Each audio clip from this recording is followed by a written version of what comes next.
The Bible talks about that a lot in chapter 15 of John. Remember the picture in John? But also Jesus talked about it in the Gospel of John, from John 14 to 17. He's talking about that.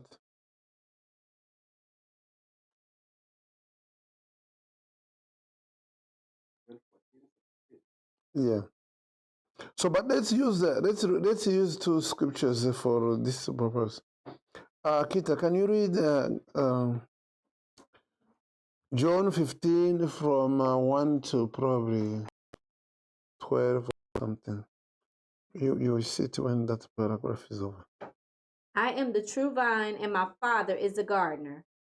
He cuts off every branch in me that bears no fruit, while every branch that does not bear fruit, he prunes, so that it will be even more fruitful. You are already clean because of the word I have spoken to you. Remain in me, as I also remain in you. No branch can bear fruit by itself. It must remain in the vine. Neither can you bear fruit unless you remain in me. I am the vine, you are the branches. If you remain in me and I in you, you bear much fruit. Apart from me, you can do nothing. Is it done? If you do not remain in me, come on, so it's still going on. Okay, you are like a branch that is thrown away and withers. Such branches are picked up, thrown into the fire, and burned. If you remain in me and my words remain in you, ask whatever you wish and it will be done for you. This is to my Father's glory, that you bear much fruit, showing yourselves to be my disciples. As the Father has loved me, so have I loved you. Now remain in my love. No, I believe you. The metaphor is finished. Mm-hmm. Chapter 8. That was it. Yeah, I believe. Okay. So you see the picture, right? So, so when you have been born again, basically Jesus becomes the vine, and then you are what? We are the branches. So we are connected in Him, and we are fed from His life, the life that comes from like a tree. So the how you call it, the sieve? Is it the water that comes from the root of the tree? How you call it then? The water that comes from the root? The root of the tree, the trunk of the tree. The trunk of the tree? Yeah. The water in there, how you call it? Sap? Yeah, the sap. Yeah, that's good. Yes. So the sap, out of which the branch feed is coming from the root, the trunk of the tree. And so then basically he's using that picture to paint the relationship we need to have with him. Do you think that's something you need to be aware of? Something that you can neglect? So we are responsible to maintain that relationship on a daily basis, because that's okay. Can that branch neglect the relationship she has with the trunk?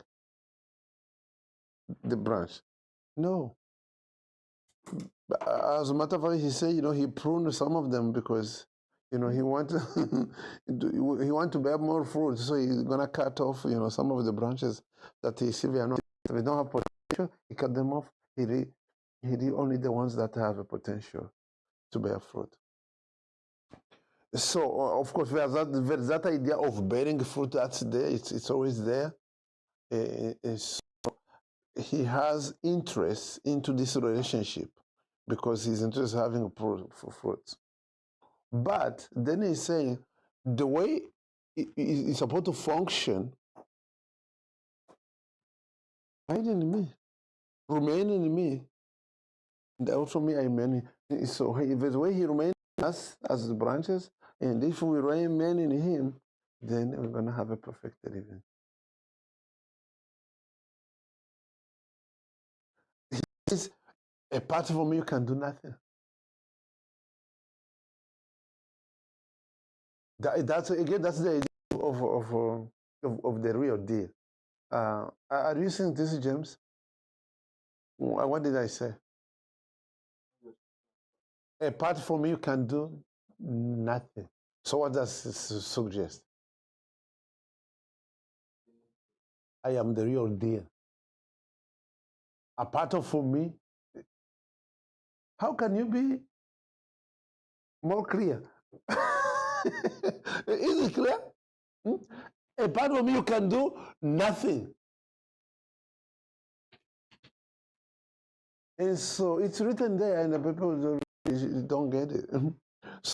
So it doesn't fit no good.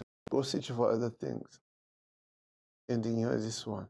On the other, if you choose this one, you don't need anybody else. And so those who abide in me, they are going to bear fruit. I'm all that you need.